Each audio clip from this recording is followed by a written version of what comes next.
மாற்றுத்திறனாளிகள் உரிமையா இருக்கட்டும், பிள்ளைகளுடைய கல்விக்காக தர வேண்டிய நிதியாக இருக்கட்டும், தமிழ்நாட்டுக்கு வர வேண்டிய நிதியாக இருக்கட்டும், வேலை வாய்ப்புகளாக இருக்கட்டும், மொழியாக இருக்கட்டும், அத்தனைக்கும் தமிழ்நாட்டு மக்களுக்கு எதிராக செயல்பட்டு கொண்டிருக்கக்கூடிய ஆட்சிதான் அங்கே ஒன்றியத்தில் இருக்கக்கூடிய பிஜேபி.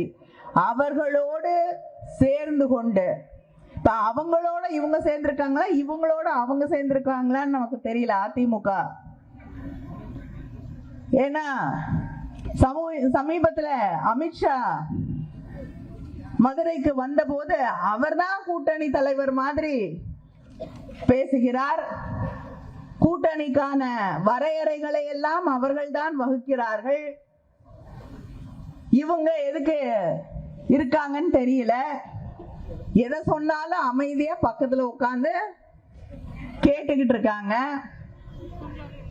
இத்தனை நாள் அதிமுக எங்களுக்கும் பிஜேபிக்கும் எந்த காலத்திலையும் ஒட்டு கிடையாது, உறவு கிடையாது, அவங்க தமிழ்நாட்டுக்கு துரோகம் செய்கிறார்கள் என்று பேசிவிட்டு யார் துரோகம் செய்கிறார்கள் என்று சொன்னார்களோ அவர்களோடு இன்றைக்கு தேர்தல் வந்தவுடன் கூட்டணி வைக்கிறார்கள் என்றால் யார் மிகப்பெரிய துரோகிகள் என்று தமிழ்நாட்டு மக்கள் அடையாளம் கண்டுகொள்ள வேண்டும்.